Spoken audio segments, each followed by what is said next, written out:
Abundant Life radio program right here on We FM. Life is meant to be an open celebration, not enslavement to addictions, human traditions, or mediocrity. Are you living abundantly? Health of our society, the future and health of our homes depends largely on how we do what God expects us to do. Join Dr. Claudius Davis on the Full and Abundant Life program here on WeFM 99.9, Wednesdays 9 to 10 p.m.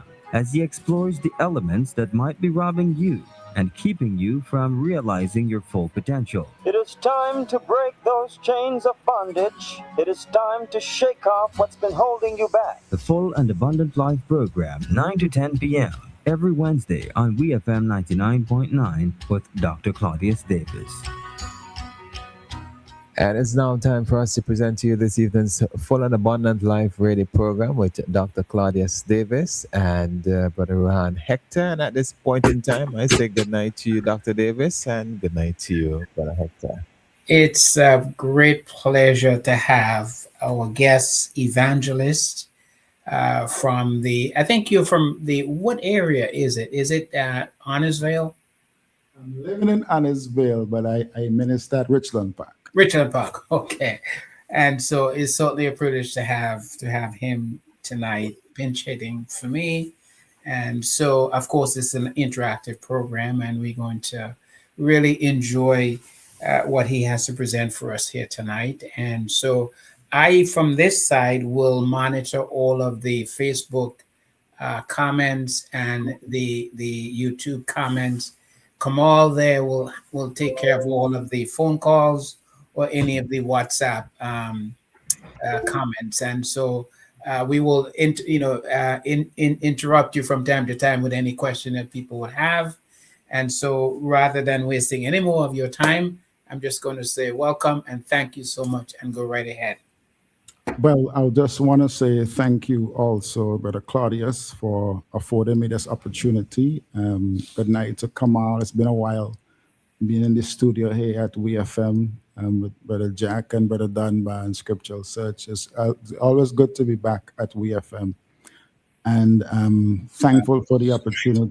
So from time to time, as we get into our discussion, many of us, we come face to face with our personal giants. We all have these giants in our life.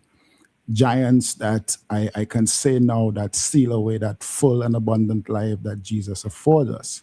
And as I said earlier, I want to just take this opportunity that is afforded to me to look at some things that all of us need to do if we are going to be successful at defeating, these giants.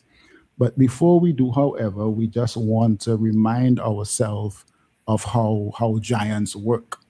In 1 Samuel chapter 17 from verse 2, we read there that Saul and the men of Israel, they were gathered together and pitched by the valley of Elah and set the battle in array against the Philistine. And a valley, as we very much aware, is a low area of land. And when we are at our lowest, that is when these giants attack. And he stood there, the Bible says, and cried unto the armies of Israel and said unto them, why are ye yet come out to set your battle in array?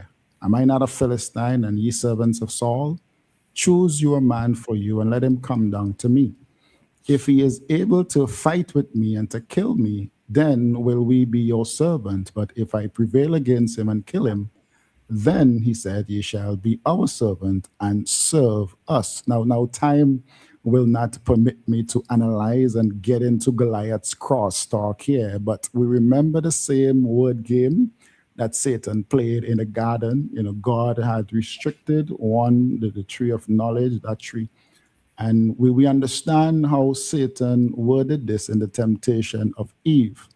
Genesis tells us in chapter 3, verse 1, and he said to the woman, indeed, has God said, you shall not eat from any tree of the garden?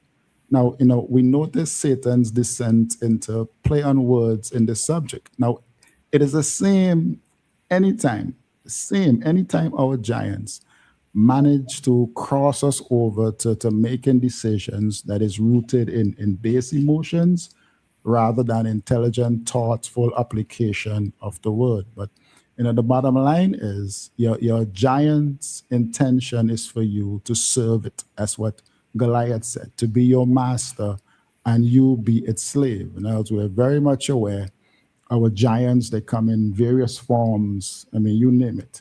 So how the giants operate, they invade our space, they invade our territory, they enter our homes, they enter our heads, and we, on the other hand, we entertain them. And the giant I'm going to focus on for our program tonight is the one that Saul's army sent out after Goliath. That giant is found in verse 11 of our text. Verse 11 says, when Saul and all Israel heard those words of the Philistine, they were dismayed and greatly afraid. So we entertain these giants. We sometimes go along with the crosstalk, as I said earlier, and we do that at times so we can justify, sadly, our behavior. So we want to focus on fear tonight. Fear, whether it is false evidence that we make appear real, or our foolish expectation that cause us to avoid reality. Fear. All of us are guilty of entertaining fear ever so often in our lives. It's one of the main culprits why so many are resistant to change. We don't want to change because we fear the unknown. We fear losing control. We fear that this new thing or this new way is going to disrupt the stability that we work so hard, to build. And we need to make an honest, deep, and sober examination of ourselves to see if this thing is currently present in our life. We are heading into 2026, and we need to be certain about what we want to do with it. What are we going to do with the fear in our life? Are we going to hold on to it, or are we going to strive to defeat it? To get a good picture now, a better picture of how fear works, I want us to go to our set text for tonight. It is found in John chapter 18. If you want to turn there with me, I'll read through chapter 18, verse 28 to verse 40. We want to go to an event in the life of Jesus in John chapter 18. And when we go through these verses, I want us to look at the lives of these individuals, these people in this event. And I want us to see two things. Number one, I want us to see how we also can and do allow our fears to cause us to do some dumb things, if I can use that terminology. And secondly, what can we do to defeat this giant? So we go to John 18, verse 28 to verse 40. There we learn that they led Jesus from the house of Caiaphas to the governor's headquarters. It was early morning. They themselves did not enter the governor's headquarters so that they would not be defiled, but could eat the Passover. So Pilate went outside to them and said, "What accusation do you bring against this man?" They answered him, "If this man were not doing evil, we would not have delivered him over to you." Pilate said to them, "Take him yourself and judge him by your own laws." The Jews said to him, "It is not lawful for us to put anyone to death." This was to fulfill the word that Jesus had spoken to show by what kind of death he was going to die. Verse 33. So Pilate entered his headquarters again and called Jesus and said to him, "Are you the king of the Jews?" Jesus answered, "Do you say this of your own accord, or did others say it to you about me?" Pilate answered, "Am I a Jew? Your own nation and the chief priests have delivered you over to me. What have you done?" Jesus answered, "My kingdom is not of this world. If my kingdom were of this world, my servant would have been fighting that I might not be delivered over to the Jews. But my kingdom is not from the world." And Pilate said to him, "So you are a king?" Jesus answered, "You say that I am a king. For this purpose I was born, and for this purpose I have come into the world, to bear witness to the truth. Everyone who is of the truth, listen to my voice." Pilate said to him, verse 38, "What is truth?" After he had said this, he went back outside to the Jews and told them, "I find no guilt in him. But you have a custom that I should release one man for you at the Passover. So do you want me to release to you the king of the Jews? They cried out again, not this man, but Barabbas. And John makes sure he tells us now Barabbas was a robber. He was a robber. Now, the first group of individual we want to focus on in our discussion is the Jews. Going through these verses in John, something just jumps out and it hits you in your face. It makes you open your eyes, twice, double wide, if you can use that terminology. I mean, here we have the Jewish leaders, and they're bringing Jesus to Roman governor, but they were unwilling to go into the headquarters in order that they could remain ceremonially clean. Now, in other words, what we see here is a group of people who want to keep the appearance of a right relationship with God.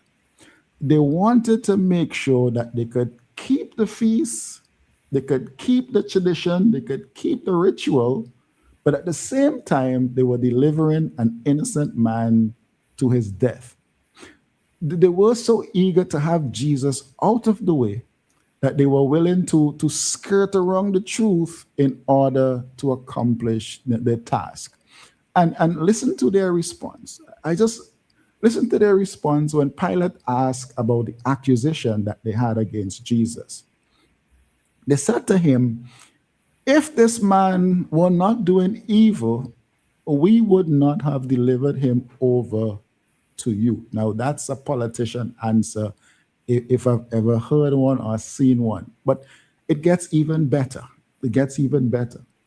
When Pilate now suggests that that you all go and try Jesus by your own law, I mean, they said to him, it is not lawful for us to put anyone to death. We don't do those things. It's not lawful for us. But keep in mind that these are the same people, the same individuals who brought a woman, they say was caught in adultery, to the feet of Jesus, and they were asking him his opinion on stoning her to death. These are the same people who, in just a short while, past this event, they're going to stone Stephen to death. Now, there's a word for this kind of situation in which our words and our action do not agree. And we call it hypocrisy. Hypocrisy. And this is one of the number one reason, the main reason, the top reason that many, let's say outside of Christianity, they have an unfavorable view of those of us who are Christians. When we profess to be followers of Jesus, but our lives do not reflect his lordship, our lives do not reflect his leadership, it causes a lot of damage. It pricks our conscience, at least it should, but it damages our witness. The second group, or in this case, the second person that we want to examine and want to look at is Pilate. We just look at the Jews, let's look at Pilate. Now, you look at this passage, and there's something interesting about the way in which Pilate responds all throughout this event. Now, if you count it, 5 times in this short reading, Pilate is found asking question. He's just asking question.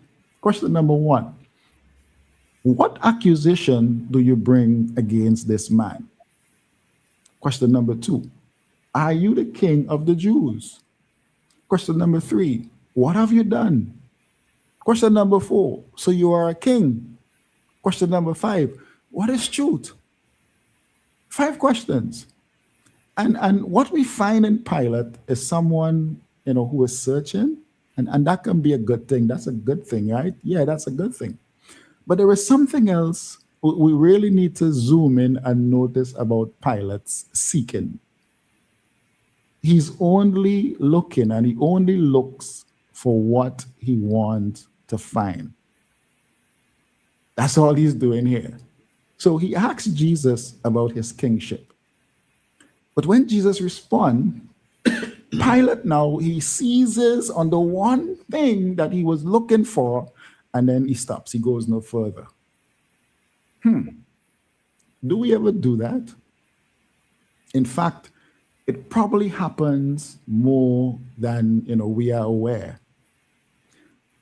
We talked a minute ago about the fact that people outside of Christianity, they cite perceived hypocrisy, and I'm calling it that, as one of the reasons for a negative view of the church.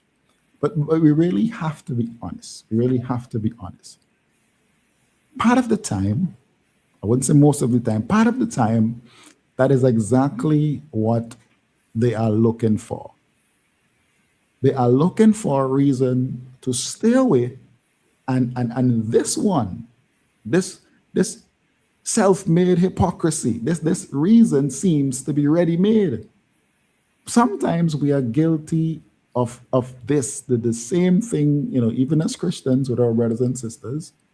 Sadly, we expect the worst from people, and guess what? We go seeking and we find it. Now, as I sit here, I am telling you, and I'm certain that if you want to find fault in my life, guess what? You can find it. You know why? Put my hand in the air. I'm guilty. I have messed up in more ways than I care to think about.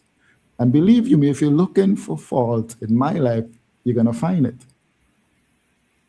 And if you're looking for fault in me, yeah, you're going to find them. But guess what?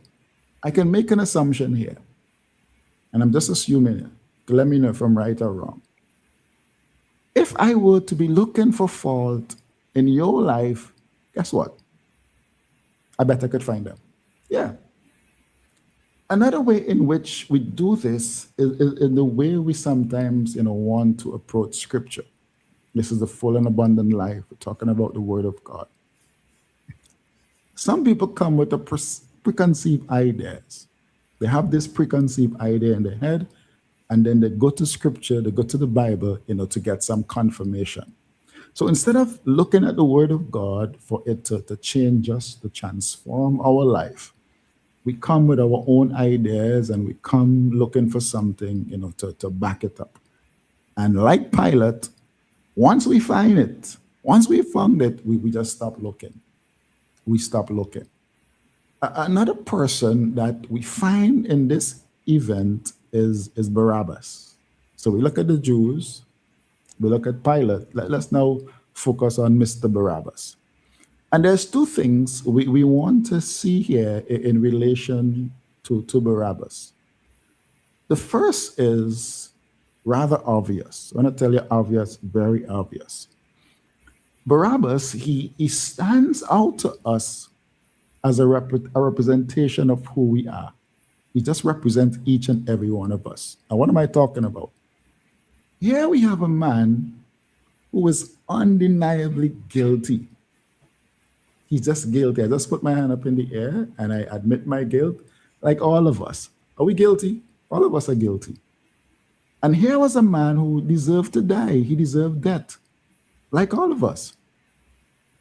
But Jesus, he literally took his place. He took Barabbas' place, as he did for all of us. As he did for all of us. But there's something else that I want us to see about this man called Barabbas. The scriptures call him a robber, a thief. A footnote in certain translations says he's an insurrectionist. In other words, even other translation, he's a rebel, he's a murderer. But the Jews that we just talked about, that we just looked at, and Mr. Pilate, when faced with the choice to either free the rebel or the king, both of them choose to free the rebel. And I know that far too many times in my life, and I could concur and say probably in your life also, we have chosen to free the rebel. In other words, we have chosen, our own sinful nature, the own man of sin, at the expense of the king. At the expense of the king. And I don't know, you're listening to me. Can you identify with that? When we look at the scripture, the choice should be an easy one. It's like, it's a no-brainer. Like, duh. If we were asked that question today, again, it's a no-brainer. Who do you want release in your community? Who do you want release in your neighborhood? Do you want a murderer or you want a healer? Do you want a rebel or you want a king? And again, it's like, duh. We know the answer. But sometimes we are faced with that same decision as we live our lives every day.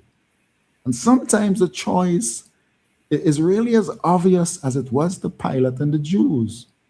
But still, you know what? We choose to release the rebel.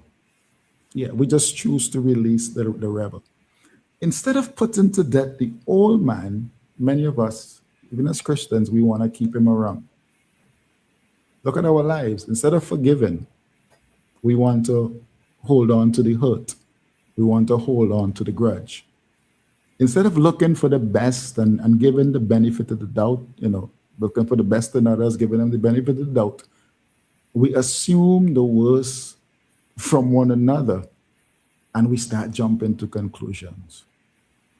Instead of loving one another as Jesus loved, we would not put aside our own wants for the needs of others. In other words, we also free the rebel, the insurrectionist, the robber. We free the rebel at the expense of the king. We entertain the talk again so we can justify our behavior. But there's an issue I want us to see that is running in the background of each of these individuals, each of these situations. We're talking about fear tonight. It is an issue that can cause us to do some crazy things, some dumb things, some sinful things. And that issue, that thing that we're talking about, is fear. We're talking about fear. So let's look now at what caused the Jews to react to Jesus the way they did. So we're going to go to John chapter 11. We're going to look at verse 45 to verse 48. Right on the heels of Jesus raising Lazarus from the dead, we read there in John chapter 11, verse 45 and verse 48 to 48, many of the Jews, therefore, who had come with Mary and had seen what he did, believed in him. But some of them went to the Pharisees and told them what Jesus had done. So the chief priests and the Pharisees gathered a council and said, meeting time, what are we to do? For this man performs many signs. If we let him go on like this, everyone will believe in him, and the Romans will come and take away both our place and our nation. Now, look at verse 53. Verse 53 says, so from that day on, they made plans to put him to death. They conspire. The Jews, their fear of losing their position, their fear of losing their nation, caused them now to seek the death of God's own son. Now, I don't think it is insignificant that John records verse 48 the way he does. He shows us a group of people whose first and foremost concern, the first and foremost concern, was for their own position, even above that of the people that they were in charge in. You talk about politics time again. Solomon says there is nothing new under the sun. They would do anything to stay in power, to keep that power. Now, I'm certain that we've seen our share of power-hungry preachers, power-hungry religious individuals. I mean, you name it. What about Pilate? We start with the Jews. That's what their moment of fear. What about Pilate? Did fear play into his decision? I mean, of course, absolutely. Now, here is Pilate, and he was an appointed Roman governor. He is placed over the even then, conflict-ridden Middle East. Same thing going on today. It was his job to make sure that the peace was kept. And if he failed, he didn't just receive a pat on the back and, better luck next time. If he failed in his duties, it's quite possible it's going to cost him his life. And with that knowledge, due to this fear, Pilate bowed to the will of the Jewish leaders. He bowed to their will. Whatever the people want, give it to them. And I want us to keep in mind that we are often faced with the same types of fear. What am I talking about? We are fearful of what others might think of us if we live the lifestyle to which Jesus has called us to. So we reason in our head, what might my family think? What about my coworkers, my friends, those in school, schoolmates? What would they think if I really fully submit to the lordship of Jesus? You see, fear can cause us to fail to share our faith. Fear can cause us to give in to being, politically correct. Fear can cause us to just downright reject Jesus. Now, this type of fear needs to be removed from our life. Jettison. It needs to be just thrown straight into the trash. The question is, how do we do that? How do we do that? I want us to zoom in to see that we need to replace it with fear, with faith. Replace our fear with faith. Now, we looked at Pilate, we look at the Jews, we look at Barabbas. We look at the fear of the Jews, we look at the fear of Pilate. I want us to look at Jesus. Let's look at Jesus, because he's also in this narrative. And look at him to show us now how we can overcome this fear, overcome our fear by faith. So we're going back to John 18. We had verse 32. It's one of those verses that, you might look at it and you just give it a passing glance, but this verse says a lot.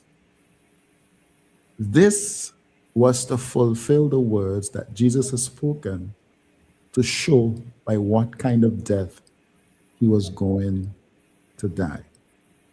You read that and you don't think anything about it. John 18:32. But there is something extraordinary that we find in the life of Jesus right here. Is that here was a man who understood why he was here and what was going to happen to him without a doubt. He was just totally convinced. Jesus did not shy away from talking about his death. In fact, Peter even tried to rebuke Jesus for talking about his death in Matthew chapter 16, verse 21 to verse 23. Peter did his best. From that time, the Bible said Jesus began to show his disciples, I got to go to Jerusalem. I got to suffer many things from the elders and the chief priests and scribes. I'm going to be killed. And on the third day, I'm going to raise from the dead. Peter decided that he's going to man up and he's going to take Jesus aside, and he began to rebuke Jesus, saying, far be it from you, Lord. This thing is never, ever going to happen to you. Jesus turned to Peter and said to him, you know what? You just need to get behind me. The Satan and you need to get behind me, because you are a hindrance to me. You are not setting your mind on the things of God, but on the things of man. So we come back to John, and in this narrative of Jesus before Pilate, we have all these people who's just running around and they're operating out of fear. They are operating out of fear. Everyone except for Jesus. Except for Jesus. And it causes you to stop for a moment. When you really see what is going on, Headless chickens running around, plotting this, plotting that, conspiring here, conspiring there. Fair. But this man just stands up there and he's cool, he's calm, and he's collective. How did he do that? How can you pull something like that off? Peter sums it up very nicely for us in 1 Peter chapter 2, verse 21 to verse 23. Peter says, "For to this you have been called, because Christ also suffered for you, leaving you an example so that you might follow in his steps." Have we been called to suffer like Christ? Of course we have. Is that all? What about our response now to the suffering?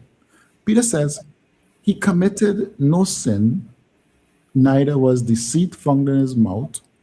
When he was reviled, he did not revile in return. When he suffered, he didn't threaten, but continued entrusting himself to him who judges justly." I want us to, you can't run past that.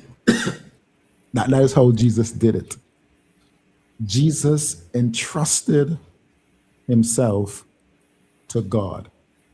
In other words, he relied on faith in God that God's purpose will be completed. Now look at it.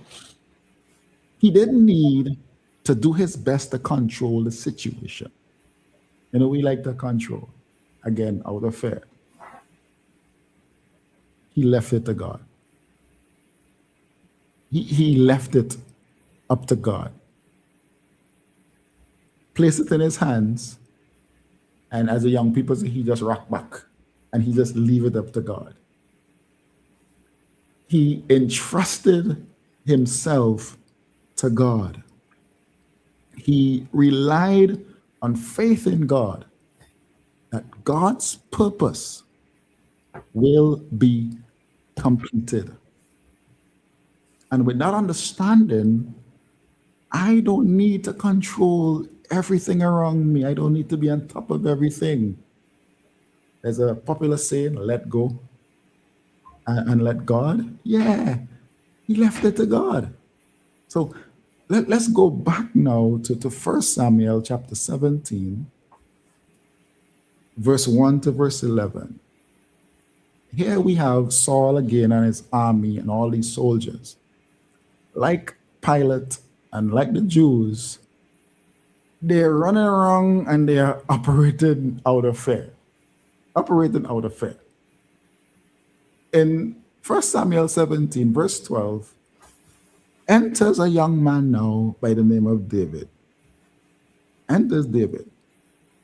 David was ordered by his father to go and check on the welfare of his older brothers who served in Saul's army, basically to go and take a care package to his brothers and take a gift now to the commander.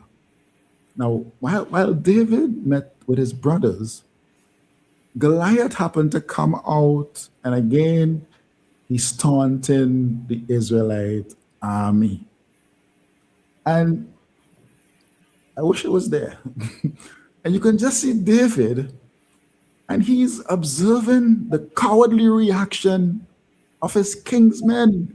I mean, guys who were bigger and older than him, fighting wars for so much years, and all of them buckling.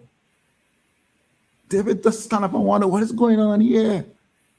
And he inquired as the reward for killing the Philistine. The Israelite indicated that greatness would come to the one who killed this Philistine giant. And everybody is operating out of fear. Fear of this giant. Running around like chicken without heads. Everyone except for David. Except for David. And like Jesus, you really have to ask yourself, how this guy pulled this thing off? How you could remain so calm? Everybody around you is just going crazy. How are you so calm? You see, before we defeat giants, before we defeat our giants, we're going to have to face them. We're going to have to face them. It is said you cannot heal what you don't feel. Counseling, we say that. That is true. You can't heal what you won't feel. Before we defeat giants, we're gonna have to face them. Saul and his army could have never ever defeated Goliath, never, because they were afraid to face him. They were fearful. Now, instead of fear, David now had a willingness. He had an eagerness to face Goliath. Why was David so willing to face this giant? Why was he so willing to face Goliath? Because of his focus. His focus was not in man or on man. I mean, what is man that you are so mindful of him? His eldest brothers tried.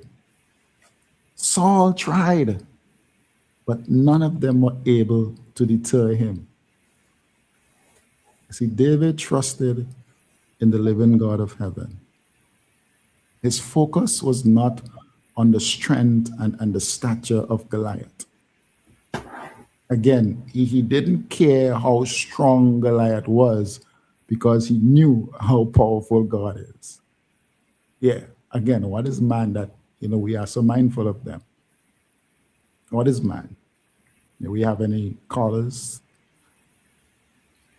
In Isaiah 51, verse 12 and verse 13, Isaiah says, I, even I, am he that comforteth you. Who art thou? That thou shouldest be afraid of a man that shall die, and of the Son of Man which shall be made as grass. And forget the Lord thy Maker, that has stretched forth the heavens, laid the foundation of the earth, and has fared continually every day because of the fury of the oppressor, as if he were ready to destroy. And where is the fury of the oppressor? So I have to ask us, what about us? What about us? Are we operating our life out of fear? Is there something right now in your life that is going on that has wounded you, that is hurting you, causing you anxiety, causing you stress? Believe you me, we basically have, we have some options of how we can deal with it. We can either do our best, to and exert our own power on the situation, to try to control it, or we can entrust ourselves to the one who judges justly, who purpose and plan will be accomplished, the one who has our best interests as well as the best interests of the kingdom in mind. In other words, we can spend our time, we can spend our life doing our best to find out why these things are happening, try to take care of them on our own terms, or we can hit our knees and we can ask God what he wants to accomplish through us in this situation. So the choice, which one are we going to choose? Fear or faith? Which? Fear or faith? Again, I want to thank Brother Claudius for the opportunity to be here on this program. And I want to hand over to him and any questions or any comments that may arise from our discussion. Brother Dave. I was thinking, while you were speaking about, when you shift over to faith as one of the alternative, two paths really. You could choose the path of fear, which most of us, I think, are prone to do that. We're afraid of success. We're afraid because of the discipline and the sacrifice that it would take in order to get to the next level. And the passage that comes to my mind quite frequently is in First John chapter 4 and verse 4, which says, greater is he that is in you. And I think we have to find ways to cultivate that so it becomes, a living reality. In other words, it's like the 23rd Psalm says, even though I walk through the valley of the shadow of death, I will fear no evil. Mm-hmm. But the acknowledgement, the consciousness there is that you realize you're not walking alone. And I think fear in many instances is because we tend to become depleted in our own resources, our own sense of who we are. And I think that's what the Old Testament Habakkuk says, the just shall live by faith. And I don't think we can negotiate any aspect of the world in which we live, whether it be in our marriage, in our local congregation, at our workplace. We have to see that we're not alone. And I think if you remember the Great Commission, he says you ought to go. But he says, look, I am with you. And God never, ever asks us to go alone. And I think that's something I think we need to cultivate.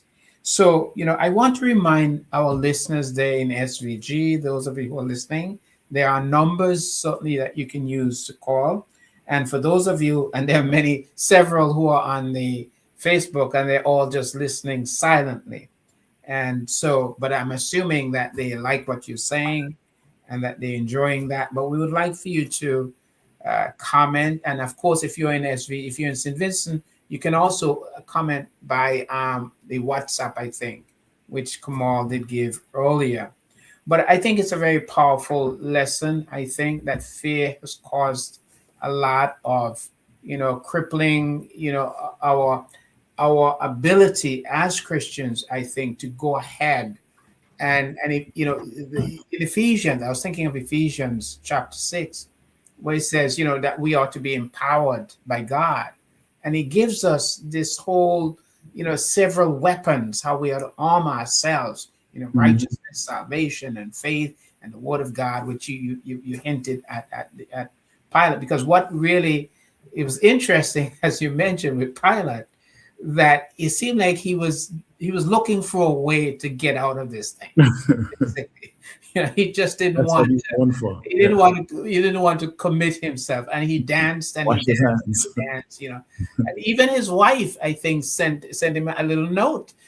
Say, look, be very nothing careful to do with this man. Yes, this man. So, but at the same time, I don't know of anyone who have named their son Pilate. I think I haven't found that yet, because we know that is a symbol of weakness. Is where we see a man who is in power, supposedly in power, but at the same time was able to defer because he was such afraid, actually.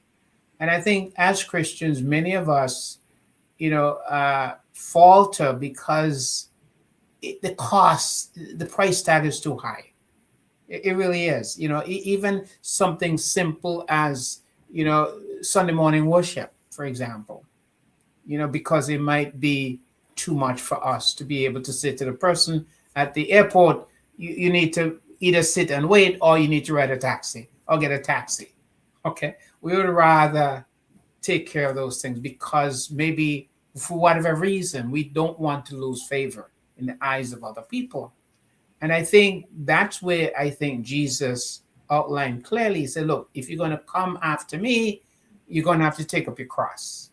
The problem, brother Hector, is that when it comes to our cross, it's easier for us to identify other people's cross than it is for us to identify our own cross. And there's something interesting that you just mentioned there, that you've never come across anyone who named their child Pilate. His name may not be present, but if you look at his behavior and his attitude, we we may not have the name, but we do pick up the attitude and the behavior at times. They're so unfortunate. I mean, even where the fear of death is concerned, Jesus shows us that death is nothing to be afraid of. Because when you really get right down to it, the power of death, when you talk about the power of death, the only power that have is fear. That's the only power that have. We just afraid to die. But Right. Jesus took away that fear of death, and he also took away its power, right? I mean, and we still, even today, we're still afraid to die. But have you ever thought about why death provokes so much fear?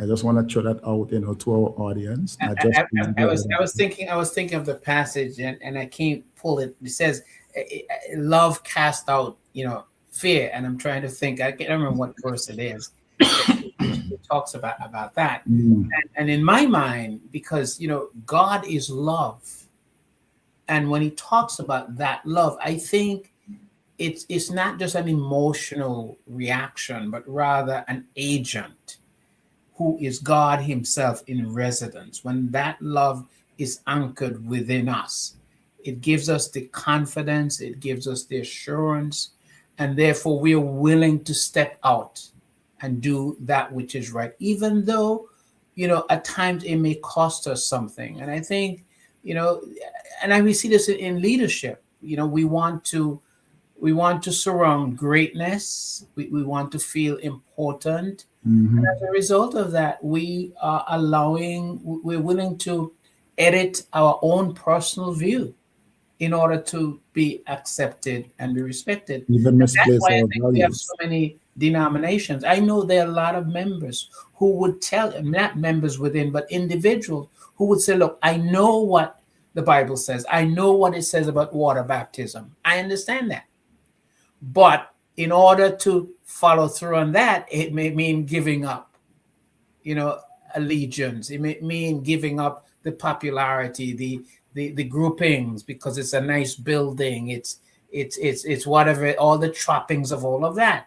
And so people are willing to settle for that because it makes them feel good, as opposed to making the tough decision. And I think when you cited Peter, which says that Jesus left us an example. And that example is not just, there's grace that's important, but also there is the price, the discipline, and the sacrifice and the suffering. That grace is never cheap, Brother Hector. Mm. And unfortunately, there's a lot of leaders and religious leaders who are peddling the notion that grace, redemption is cheap and you don't have to do anything to get it.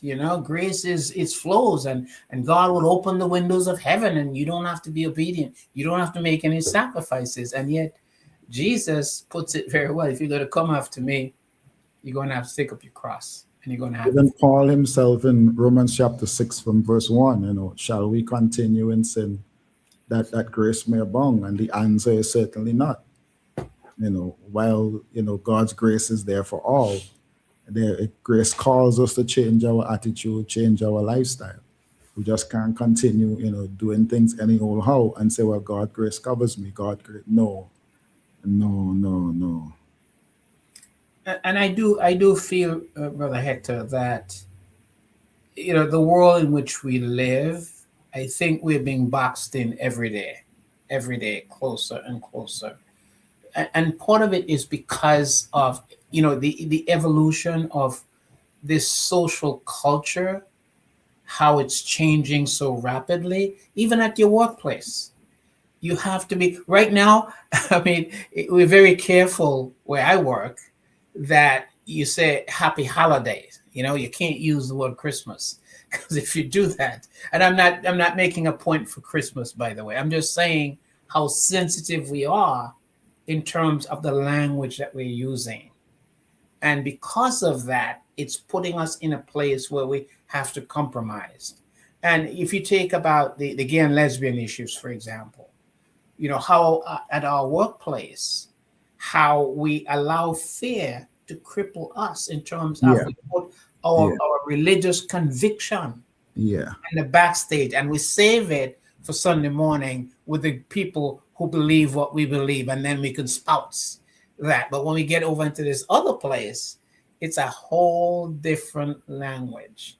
And yet Jesus asked us to go and make disciples. He said, go into all the world. But I think we are more comfortable at sharing our religious conviction with people who share the conviction like on a Sunday morning when we are all together in this one place.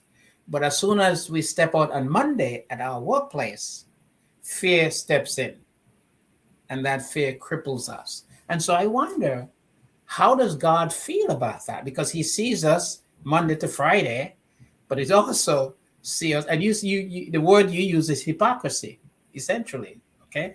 Where we have this dual kind of, on Sunday we are one way, and Monday to Friday we are completely another way, and Saturday is our rest day. You know, that's when we do the windows and we do the cleaning and we do all that stuff at home, right? But Monday, so how do you live with that? You know, as an evangelist, as a minister, I mean, how do you say to folks, look, we can't have this sort of you know, duplicity in our own conviction. You know, we have to begin to, because we have our and by the way, our children, they witness Yeah. the Yeah. dual way we live. Yeah. They see it, the kind of movies we watch, the language we use, and then on a Sunday, you know, there's a whole different approach to everything. The persona is different, and we take off the hats and we put on something completely different. But I think that that's because of what you're talking about, the disease of fear. I Mm. think it's even more dangerous than the COVID, to be honest with you, because it's an infection of the mind, of our thinking, of our brain. And so, what is the vaccine for that? You know, how do we get ourselves out of that? I think And one of the biggest problem that I see is that many of us we strive to what is called compartmentalize, our Christian life, and as you rightly said, Sunday I can be pious, I can be devoted. The rest of the week, is for something else, and so on. But once Jesus has all of me, you know, he have my whole heart, then my his will becomes my will. There's no compartmentalization. There's no some for you and some for this and some for that. Jesus has all. And when we see it like that, and we start doing it like that, then there's no reason for us to compromise our faith. There's no reason for us to be fearful, because as we saw with Daniel, the example of Daniel, Shadrach, Meshach, and Abednego, I mean, that's pressure from the government.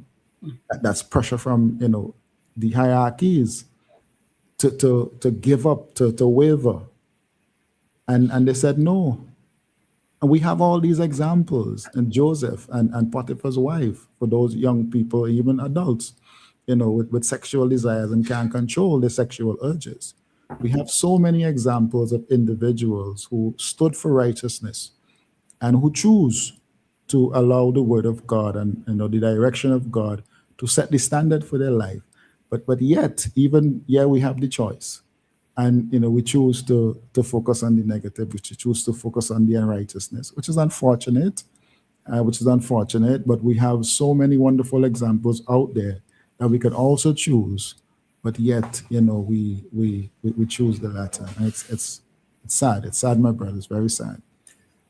and it is, I think sometimes we kind of look at fear in terms of the larger kind of like Pilate was facing. But I think right now in our time, it is even more subtle in terms of, how we treat each other, how we accommodate.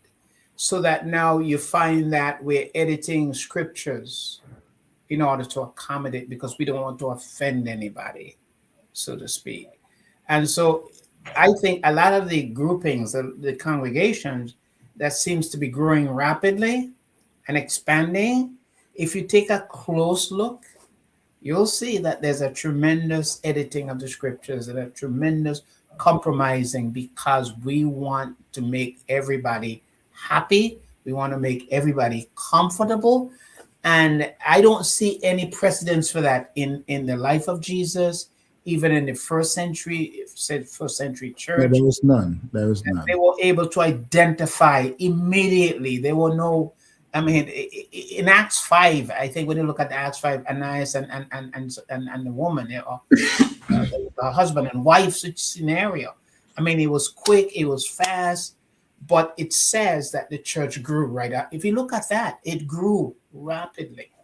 But I think where we are right now is the compromising. And before the wall used to seep in, I don't think it's seeping in anymore. I think the flood. I think it's more of a flood that we're experiencing in terms of how we are mirroring the world. And so now Christianity is difficult to find. It is really hard. And I think part of it is what you're talking about tonight is fear has crippled us. We want to be loved, we want to be The accepted. other side of what, the antidote, if you want to call it that, for the fear is faith. And my brother, when we, well, I could speak for myself. When you sit back and you go through the Word of God and you look at the insight, you look at the wisdom of God. And a quick example before we would close. We recognize that God made a promise to Jacob's family that you're going to inherit the land of Canaan. But when we look at Canaan, at that time, Canaan was filled with warlike tribes, and there was only a handful of Israelites. So as long as they stayed a small group, the other tribe would have leave them alone. But God needed them in a great number, and when their number began to grow, the Canaanite tribe now would have gotten alarm, and they would just basically wipe them out. So God had a plan in mind, and God's plan was to take them to a place where they could live peaceably, live secure, and grow into a large nation. Also, they needed to be set apart from other pagans' nation. So what did God do? They were to become this nation of Israelites so they could receive God's law, produce the prophets, teachers, writers, ultimately bring forth the Messiah and redeem, all the world. Now, even if the Canaanite tribe have allowed them to live in peace, the Israelites no doubt would have mingled with them and observed by their culture. So the children of Israel need to be taken to a place where this wouldn't happen. You look at Egypt, the Egyptians now were a proud and exclusive people, and they did not associate closely with foreigners. We learn in Genesis 43 and verse 42. That's how the Egyptians were. So in the land of Goshen, Jacob's family would be safe, they'd be segregated, they'd be allowed to grow into a great people. Furthermore, the Canaanites now were so crude and barbaric, and they didn't have much learning. Egypt was one of the world's highest civilization. Egypt had libraries, they had universities, arts, culture. All of this would become part of the Israelites' life. And it would make possible now the training for someone like Moses, who ultimately led God people and write the book of law. But Joseph, now going back to Joseph, that 70-year-old boy who was crying in anguish, thrown into a pit, rescued from the pit only to be sold into slavery. Joseph didn't know all that. They call it biblical insight. Those Arabian traveling in the countryside on their camels, they didn't know any of that. His brothers didn't have that insight. All them saw was a little money. But God had a plan in mind. And that is how the nation of Israel grew. And when we really sit down, and I'm saying this because again we want to focus on faith, not so much the fear. When we really sit down and analyze how God's work, how He does what He does, it only causes us, to have even more faith in Him. He is all knowing. He's all powerful. I don't have all the answers. I don't even have any answers, but God has it. God's had it all. And I just want to end on that note. And again, I want to thank you for the time and just asking our nation to continue to trust in the living God. Trust in God. Have faith in God. The passage that you cited John 8, and I was hoping you would go to John 8:32, because it said Jesus himself said you shall know the truth, and the truth shall set you Set free. you free.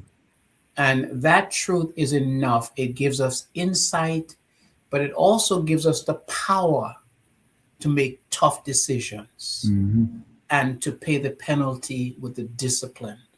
And that's what it is. God picks us up when the world knocks us down, but the world knocks us down because we've made value choices to go in an opposite direction. But if you're going with the world, they're not going to knock you down. There's no reason because you're part of them. It's when you start moving in the opposite direction. And I think many of us don't seem to understand that. But I just want to acknowledge some of the folks who are here nervous. It's a pleasure to have you here tonight. And Loretta, and you probably know her as Sister Porter, probably from Retreat, Vermont. So she's here tonight. It's certainly a privilege to have her here with us. Stephanie, it's great to have you as well. And who else? Loretta mentioned her. And so these are some of the folks that are there. And we have one lady who is in the Philippines that is here with us here tonight. We certainly want to welcome you, and it's certainly a privilege to have you listening all the way from the Philippines with us here tonight. And we're hoping that what Brother Hector has shared really has resonated with you in terms of your journey there. And so we want to thank all of you. And my brother, it is certainly a privilege to have you Thank you here very much, my brother. Thank you for and the this is I think it's the second time you've done this for me, right? first. You've been First asking for a while. Oh yeah, I've been back. But actually, we did get a hold of you tonight. Now you are. Tell us a little bit before we go where you are, where you're worshiping at. I'm the minister at the Church of Christ at Richland Park. We currently in the process of constructing a new building. I'm throwing that out there, my brother, so you can Okay. put the word out for us. We're in that process of constructing a new church building, and we are hoping that brethren, members of the church, would who are mindful of it, would be ready and willing to assist us in a wherever and whenever they can. Okay. And so, if any of you listening would like to find a way to help in the building of that building there in St. Vincent and the Grenadines, there are several ways to do that. You can give me a call, or you can write to the Riverhead. Just send it to Riverhead Church of Christ here in New York, and we certainly would forward it to them. And do you want to give a number that folks can get a hold of you and WhatsApp? Because those of us who are over here, it would have to be WhatsApp. Okay. 784-495. Go slow. Go slow. Error code 784 Uh-huh. 495 0950. 0950. So Yeah. that's a number that you can connect with WhatsApp, and then that way you can communicate Yes. with Brother Hector, and any help he certainly will appreciate. And we're asking Kamal to make the first contribution. And certainly he'll be there Sunday too. You'd much rather him actually show up than to and to send a contribution, actually to bring it himself. So, Kamal, we thank you for allowing us these extra Yes. minutes. It's certainly be a privilege, Brother Hector. I certainly appreciate this. I know we've had your brother. He did a whole series for us. Yeah. That's Elton. Brother Elton. He has done a whole series. As a matter of fact, I'd reach out to him and he said, no, do my brother. So that's how we got you, because Brother Elton is the minister at the Kingston Church of Christ there in St. Vincent and the Grenadines. And so these two brothers are evangelists, ministers within the gospel, continuing the work of Jesus that he did during his earthly ministry. And now that he's resurrected, they're continuing his work there in St. Vincent and the Grenadines. And certainly we thank them, and we truly appreciate both of them for the wonderful work that they do there in the island of St. Vincent and the Grenadines. Thank you so much, and God bless. Hope we talk again and see you. But please remember, he's putting out a request there that if any of you listening tonight would like to make a contribution to the building, helping in their building program, he will certainly greatly appreciate that tonight. Yes. And he's given the number, which is 784-495-0950. And you can do that through the WhatsApp. And for those of you who are in St. Vincent, obviously, you can call directly, and he certainly will appreciate that. Thank you so much, and God bless. And I noticed he said he's a counselor as well. So if any of you having problems with the young people, family, and he certainly will be willing to provide any service that you would need. And if you obviously both religious and social as well. So God bless. Wish you well. Bye bye. Okay, thanks again. Thank you very much, Dr. Davis. And folks, you were listening to, and let me also say thank you very much, Rohan Hector. You were listening to the Full and Abundant Life Radio program with Dr. Claudius Davis and his guest this evening, Brother Rohan Hector. The Full and Abundant Life Radio program comes your way each and every Wednesday from 9 until 10. God's willing to join them again next Wednesday right here on WeFM for another Full and Abundant Life Radio program. Thank you very much. Well, St. Vincent and the Grenadines, here is where I also bid you good